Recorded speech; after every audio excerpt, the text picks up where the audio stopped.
Today we've got a great revenge story about somebody not being quite as anonymous as they thought they were. We'll get into that in a bit, but first, some guy shorted me at work, pizza delivery, so I saved his number in my phone and will prank call him from time to time. Once delivered pizza to this guy and we met at a gas station. He was outside of the delivery zone. When I got back to my car and counted the money, he was short $7. I called him and he told me that he misunderstood the price over the phone and that he'd run to his house and return with the money and a nice tip. He said it would take 5 minutes. 15 minutes go by and I call him again, no answer. I go back to the shop and call him once from my phone and once from the shop phone, no answer. I left him a voicemail and told him he was $7 short and would need to call in with a credit card if he couldn't find his wallet. Since I was pretty ticked off that dude lied, I saved his number in my phone, and usually when me and my buddies are drinking, I'll give him a call. He won't answer, and I'll leave him a message asking him if he's got the money yet. I've done this like 3 to 4 times now. Last time I called and left a voicemail and said that my definitely disabled little sister fell down the stairs, and we need some money, $7, to cover her expenses. I think it's funny. Freak 'em. Some people might say that it's not worth the effort and that OP's going way too far over like $7 or whatnot, but realistically, I see this as a form of entertainment, not just revenge. You ever sit around once in a while and you're kind of bored and it's like you either scroll through some feed on TikTok or Shorts, or you can spend 5 minutes, come up with some ridiculous story for why you need $7 and call homeboy calling for a hookup. Pity3825 wrote, LOL, put up a post on Craigslist saying you got free goats and his phone will be ringing off the hook for days on end. Then give the number to the political party of your choice and they will call him nonstop asking for donations. Also, hi, I'm Steven, and if you guys enjoy awesome stories of revenge, it would be amazing if you left a like or left a review if you're listening to my podcast.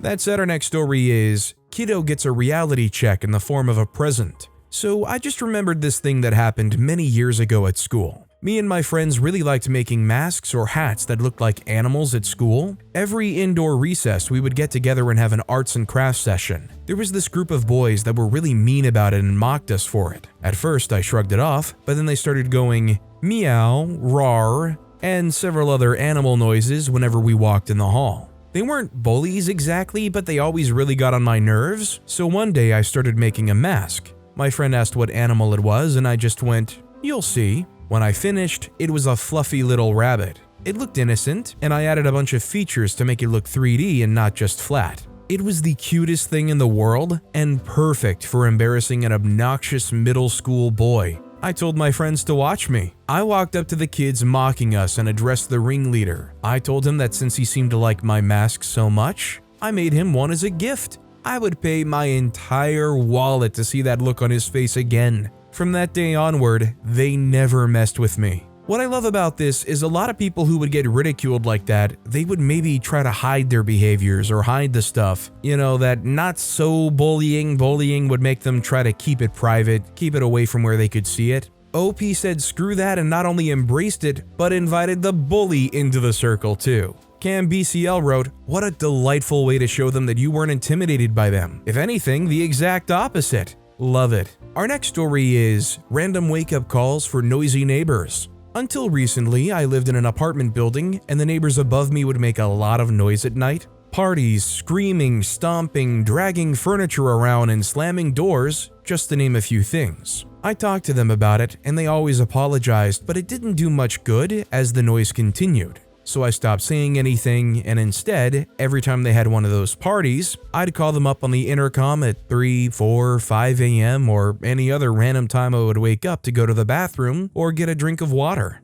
The most evil part was since I was already awake, I would call them up and wait for someone to pick up, then hang up on them, then wait for them to go back to bed. I could hear the footsteps. Wait a bit longer and call them again. Wait for them to run to pick up the intercom and hang up. Then I would turn on the blender or the coffee grinder really early in the morning. If I wasn't going to sleep, neither would they. If I ain't getting no sleep because of y'all ain't getting no sleep because of me. If anything, I think this just details how crappy the apartments were. I mean, I get it, in apartment living, there's going to be some level of noise pollution, unless this is like the nicest built noise isolating walls ever. But I mean, if somebody's just like walking out of bed to the intercom in their apartment and you can hear them walking around upstairs, Then I'd be afraid that one day they're going to trip, fall, and crash through the ceiling because it seems like the floors are so thin. Scientist Suitable 600 wrote, "Beautiful." Had something similar with my cousin who was my neighbor. She would regularly throw parties at her place for sometimes a couple weeks in a row.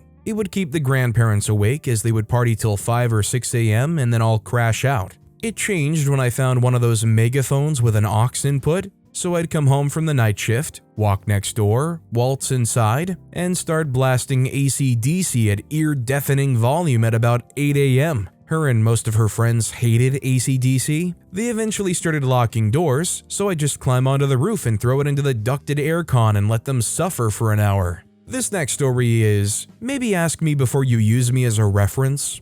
Decades ago, I was the assistant manager of a clothing store. I opened and closed as well as supervised other employees when the manager was absent. One of the employees, we'll call her Lazy Lil, was extremely lazy. She would practically trip over clothes yet not pick them up, stand around gossiping instead of serving clients, and generally be dead weight on the team. I would constantly have to ask her to do basic things. Can you please put away the returns, help put out stock, go serve that customer? Fast forward a few years, now I work for a lending company for a much better wage as a member of a small, extremely busy team. The manager approaches me one day with a resume. Lo and behold, it was for Lazy Lil looking to be a member of the team. "What do you think, OP? Should we interview her? She put you down as a reference." No. I proceeded to relay exactly why not. Lazy Lil needed to ask permission before using my name as a reference, and secondly, maybe ask what I would say?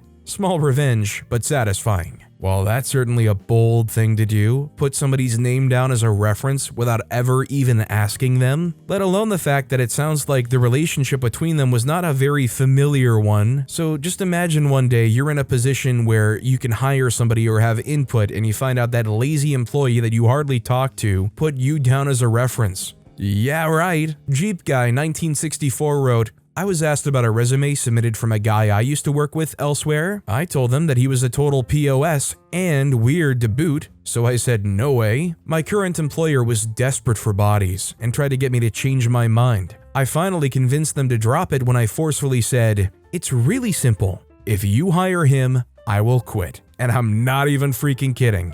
Our next story is, mess up my order and make no amends to fix it? Fine, I'll do that myself. About 3 weeks ago, I ordered this dress online, which I found really cute through an Instagram page. I received the dress and I really liked it. However, they didn't even send it in my size. It was about 3 sizes down from my size. I texted the page immediately after finding out it was smaller than what I ordered. They said that they only take returns when the item is checked in front of the delivery man, so that if any fault is found with the product, the delivery man can return it to the seller, and they really can't do much if the delivery man already left the place. In my apartment complex, delivery men are not allowed in the building due to some recent crimes in my area, so I couldn't check the parcel right when I received it. I told them that, and they responded that they would initiate an exchange and just need a couple days. Days go by and I text them several times over the course of 3 weeks. I constantly text them and they don't reply. I call them on the number they provided, but it's invalid. And even when I did manage to get another number, they hung up on me when I told them about my issue. I realized they were not going to exchange it as it doesn't benefit them in any way, rather wastes their resources. But I wasn't the one to let my money go to waste. And plus, I liked the quality of the dress. I devised a plan. Now, my plan was to place an order again, and this time I'll exchange 2 dresses, and just tell the man that the dress didn't fit, and return the smaller dress. My plan was almost perfect, but there was still a possibility that they might mess up again. Also, it was cash on delivery, so I wouldn't lose money in this way, since I was not going to keep the dress. I placed another order through their Instagram page with my order account, but this time I used the address of my neighboring building and used my other number. I placed the order with my size, and there was a big chance that they might freak up, but I just had to take a chance. They confirmed my order. When the delivery man arrived, I told him to wait downstairs till I try it on. I exchanged the dresses and told the delivery man that they had sent me the wrong size and I'd like to return that. My plan worked, and I got the dress in my size. I blocked them from both my accounts and unsent any personal information I sent them. I'm low-key proud of it, and I feel like it was just a big freak you from my side. Any seller that does that to you absolutely deserved what OP did, and hey, what OP sent back can still be repackaged and sold. It's not like realistically they're going to lose money. If anything, I almost feel like they're trying to intentionally screw OP over. Maybe all they had in stock at that time was that size and they figure we'll just ship it out to them and then give them the runaround so they can't return it back to us. Arizona Rainbows wrote, "That was a good workaround. Nice thinking. What I wonder is who the freak opens a package in front of the delivery driver? No one. And what delivery driver has time to stand around and wait for you to open the package and decide if you're keeping the item? None." Our next story is, "Shock me with the electric fence. Enjoy my help turning a 30-minute job into a 2-hour job. As kids, I was 17-year-old female, brother was 15. We had horses and for some reason in the winter, the deer would break the top wire of the electric fence. Always at the furthest point in the pasture too, so when we went out to do chores before school, if the fence was broken, we'd have to fix it so the horses could be turned out. I would unplug the fencer, drag supplies up the hill and splice the fence. As soon as I got the pieces together, zap! Now, I was pretty sure I unplugged the fencer, but hey, it was early morning, so maybe I forgot. I get back down to the barn, and my brother was doing chores. I asked him, and he said he plugged it back in because he saw it was unplugged and wanted to help. I told him not to plug it in unless he finds me first, and why? Well, next time I'm on the hill, zap, repeat convo above, rinse and repeat for 2 weeks. Nothing I said got him to stop until we had a crew cab dually with a 454 8-cylinder truck, and Dad decided it needed a tune-up. Now, I knew my way around an auto repair and had done a tune-up or two myself, so I knew exactly what I was doing. I was helping. The hood was up and he had gone to get another tool, so I figured I would help by pulling all the spark plug wires off both the distributor and the spark plugs. He came back and I told him really excited that I helped him get started and showed him how. I thought he was going to cry. He asked why I pulled them all. I told him he had been so helpful with the fence and plugging it in for me that I wouldn't be a great sister if I didn't help him when he needed it. He was mad, but he learned his lesson. Having to figure out the firing order for the truck without Google to help took him 2 hours. But he did stop plugging the fencer in on me. Honestly, I'm not a car guy. If I have a car issue, I just take it somewhere for help, or I ask a family member that does know how to deal with cars. But even still, what OP describes doing here sounds like an absolute nightmare, and I probably would cry too. Maroon Grad wrote, "Best part? My husband said the firing order is on top of the intake manifold dead center. Raised letters on the metal cast into it. Says firing order 184365572. So the next time he annoys you, feel free to point this out." OP responded to that saying, "I will have to bring that up. That is good info to know." The best part is once he figured it out, we used it as the inmate number for a gag photo of a mugshot for one of our other brothers. Our next story is, neighbor's dogs viciously murdered small family dog,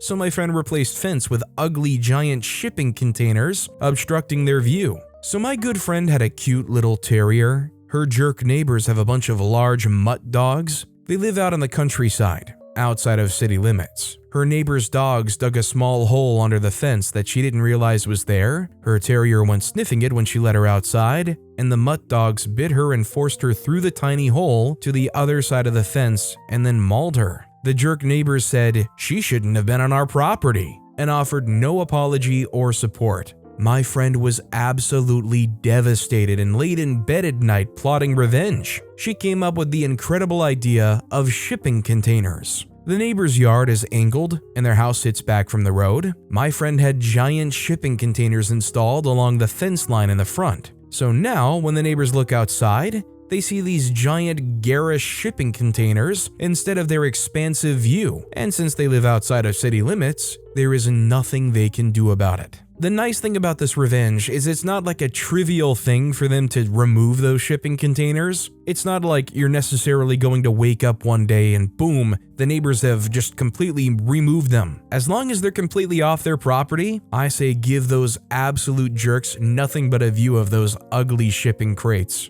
Awesome Girl wrote, Are the containers fully on your friend's property so that the neighbors cannot even think about painting their side? Does friend know any graffiti artists who would like a BIG canvas for their art for neighbors to enjoy? Again, 100% on her property, so she can and the neighbors can't say squat. Have the art contain images of her terrier as a bonus. This next story is, a startup bro sent me a lot of hate mail, so I improved his product and sold it to his competitor. Now he's going out of business. I'm an academic researcher. I won this tech competition last year and started getting hate mail from a startup bro from my country who was probably just jealous because his team hadn't even made it to the finals of the same competition 3 years ago.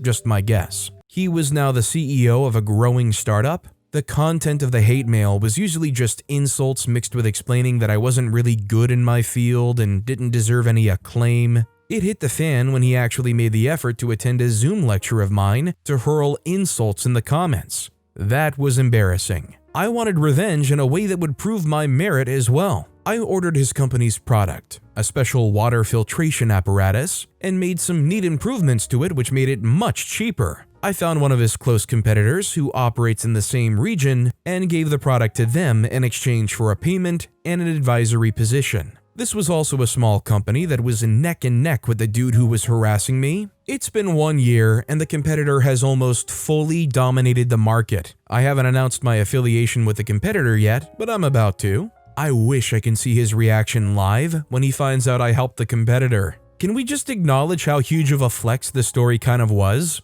This guy who was a total jerk to me had a business selling an apparatus and I took it, improved it, and made it cheaper. What kind of Jimmy Neutron boy genius stuff is that? It's just obviously missing the best part of when OP reveals themselves to be the mastermind behind their struggles against this competing company. Save the Bee's Knees wrote, "Nice, but seriously, how do people have the energy to actively harass strangers? I barely have the energy to get out of bed most days." Our next story is, my date got chased out of a restaurant by a bunch of chefs. When I was in university, I went on a date with a guy I briefly met at the gym. Between meeting him at the gym and going on our first date, we didn't talk much as I'm not a texter, so I didn't know much about him prior. We went to my favorite Turkish restaurant, and outside of the gym, he wasn't what I expected. He dressed very flamboyantly in a colorful Gucci head-to-toe tracksuit, which isn't my preference, but I wasn't going to write a guy off just because of his outfit. He stunk of weed and had clearly been smoking prior, which is another thing that I'm not fond of. For religious reasons, I don't smoke or drink, so it's a huge turnoff. He was very obnoxious through the whole date and a lot more aggressive than he was at the gym. He asked me questions like, "What's your body count?"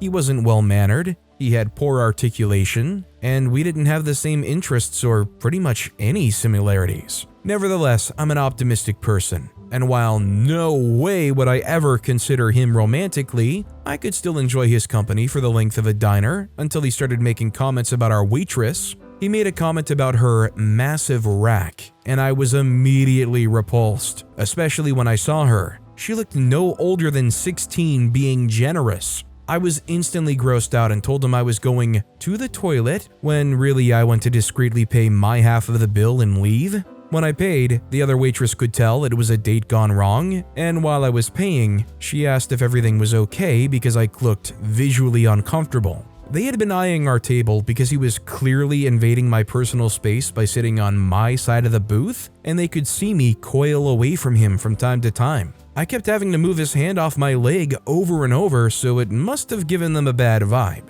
I said I was fine, but he made an inappropriate comment about the younger waitress. She instantly started pressing me about what he said, and I was reluctant, so I kept it vague and just told her it was a rude comment about the girl's chest. Anyway, I went to the toilet to wait in there for my Uber so I could make my grand escape before I heard a bunch of yelling. 6 Turkish chefs were pushing him out of the restaurant, yelling at him. Apparently, one of the chefs was the young waitress's uncle, and she was only 14. Just at the very moment when he made those comments about somebody who very clearly seemed underage, OP said she looked 16, being generous. That's probably when OP should have immediately started looking for an out. And good on OP for mentioning that and trying to protect the waitress, because who knows, if OP left, who knows if that guy would continue trying to be a creepo to the waitress when she does come around. Kangaroo Pack 3727 wrote, "Thank you for meting out justice and also in a way protecting that young girl." What, the OP? He was dressed in a Gucci tracksuit from top to bottom? No offense, he sounds chavish. Bravo to the 6 Turkish chefs who chased that loser out. Our next story is, a customer abused our support staff, so I let her know that she wasn't as anonymous as she thought she was. Several years ago, I worked the late shift as an online customer support agent for a women's clothing company. The other CSAs and I were constantly mistreated by crappy customers, and our managers did absolutely nothing to support us. The company valued its customers so much that the rules for dealing with them were disgustingly lax. For example, this one guy would call in, obviously pleasuring himself, but we weren't allowed to hang up on him because he never actually said he was. We had a 3-strike policy where a customer could say pretty much anything they wanted to 3 times before they were disconnected and banned. But we also had a 1-day turnover policy where if a customer was cut off for inappropriate behavior, the ban was reset the next day. So someone could come in, tell you that you're a bench 3 times, get kicked off, and then come and do it again the next day. The entire time I worked there, I never saw a single person get permanently banned, not even the pleasuring guy. I eventually ended up quitting specifically because a customer harassed me to the point of me crying, and my manager's response was that I could have an unpaid 10-minute break now instead of my 15-minute break later. Yeah. One of the worst customers was this woman we'll call Kathy. This woman would enter our CSA chats around midnight, drunk, she admitted to this. She would ask questions like, "What jeans do you think go with this top?" While the CSA answered, Kathy would say things like, "Wow, this is taking so long. Imagine working a minimum wage job at midnight. Bet you want to end yourself." Warning number 1. The next time it would get a little worse. "Wow, you're such a loser. Have you ever thought about ending yourself? I would if I was you." Warning number 2. The last time each night it would be something like, "I hope you disappear. You're so sad. You should end things." At that point, we'd let her know we could no longer help her, and we would disconnect her. And then she'd pop in the chat, and within a few days and the whole thing would start over. She always said the same kinds of things. She clearly knew she could say 3 separate, terrible things to us. Our managers never helped or stepped in. I once looked this woman up. I wanted to know who she was. To my surprise, I found out that she was a therapist. She had her own practice. I was baffled. What she did was a horrible, cruel, unkind thing. I couldn't believe a therapist would do this. I later quit working at the company. I waited a few weeks and then I made a phone call to Kathy's practice. I spoke to Kathy. I told her I was seeking therapy. During our intake call, she asked me what kind of issues I was facing. Well, I said, "I do this really weird, psychotic thing a few nights a week. I get really drunk and I start a chat with a minimum wage customer support agent and I tell them multiple times that they should end themselves. That's so freaking crazy, right?" She made a tiny noise. A moment passed. The call disconnected. My friends at the company said that she never messaged them again. You know, if there's any chance that you could be tracked back to that kind of thing, I'm assuming their IP address and I'm assuming their full name was there considering they were able to just look them up, you probably shouldn't be going on there saying all these vile things because at some point, could it not be transformed into some kind of harassment charge, if not a threatening thing, if there was ever anything remotely threatening said? Kind Rock wrote, "Love this. It's amazing what people are capable of when they're anonymous. I can imagine her heart skipping a beat and the feeling of dread when she realized she could be publicly exposed. Dang shame you didn't send her the chat logs." Our next story is, she should have kept her mouth shut. This happened many years ago when my now grown kids were 5 and 6 years old. I had a very old but reliable van. The problem is, while my van had AC, it didn't have it in the back. Since it was summer, hotter than heck and humid being Florida, and I had a full day of errands, I put an old cooler in the van. My first stop was the CVS store, where I bought 2 bags of ice, a 24-bottle water pack, bottles of juice, and because my kids spotted it at the same time I did, 3 tumblers that resembled large soda cans but with different pictures on them. One had a beach scene, another an ocean theme, and mine had a lighthouse. I like it so much and it was for sale, a buy one get one for free, so I also got one for my mom, Hers had a lovely garden. Anyways, my boys wanted to hold their cans, and that's where we encountered a Karen.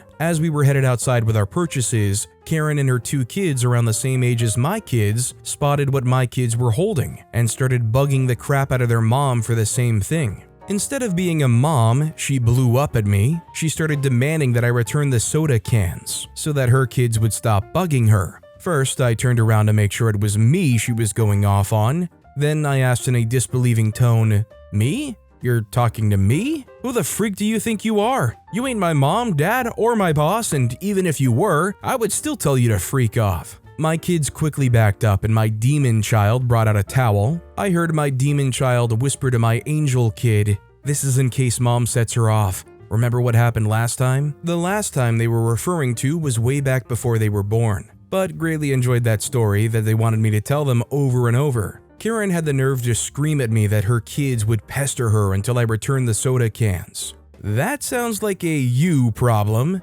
Then just to bug her, but let my kids know I didn't mean it and it wouldn't actually happen, I turned around and winked at before telling them, "You know, I think we should go to Dairy Queen, the candy store. Oh, and we should also go to Toys R Us." Good lord, the racket that went up was absolutely amazing, and her anger turned her skin interesting shades of reds and purples, with a vein sticking out across her forehead. And while that was going on, I was getting my kids into the van. I brought the cooler near to the door and poured all the ice in before putting juice and some water bottles in. Then I took out 1 water bottle and opened one of the tumblers that my kids had and rinsed it out in front of Karen. I heard her incredulous tone when she said, "They aren't soda cans? They were empty? Why didn't you tell me?" I say, "Because you were rude and assumed you could demand stupid crap from me." I added ice and filled it up with water before doing the same thing to the other and mine. I screwed the lids back on, and surprisingly she hadn't noticed instead, and surprisingly her kids hadn't noticed instead, they were still screaming their heads off about soda, candy, and toys.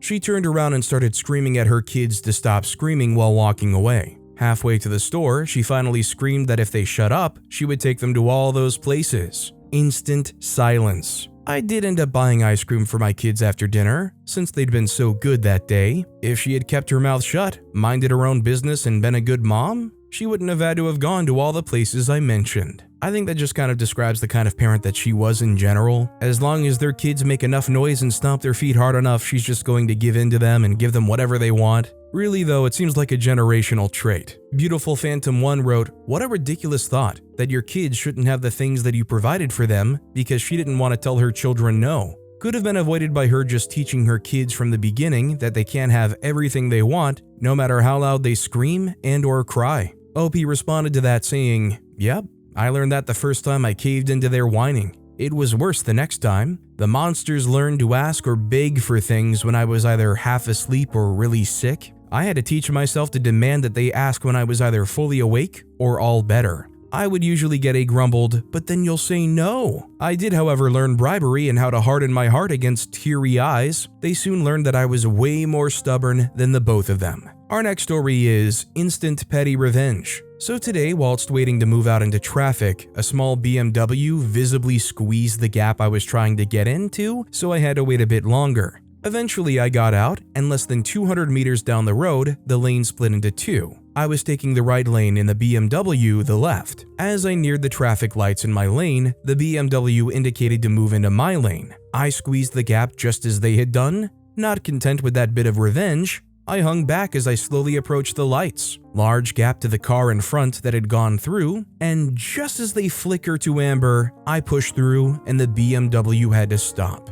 I was happy with that and thought, job done. A mile down the road, I got sat at another set of lights, and lo and behold, BMW driver caught me up. So at these lights, I repeated the process and they had to stop again. I repeated this at a third set of lights before they beeped as if to acknowledge they'd got the message. It really made my day. When somebody's being an inconsiderate driver and you can give it back to them, it is pretty tempting. As a general rule though, when it comes to multi-ton machinery, I still just try to avoid any kind of petty revenge of any sort just in case. But with that being said, that's all the time we have for today. Now if you want to hear another awesome revenge story, check out that video on the left. Or if you missed my latest video, check out that video on the right. That said, I'll see you all next time.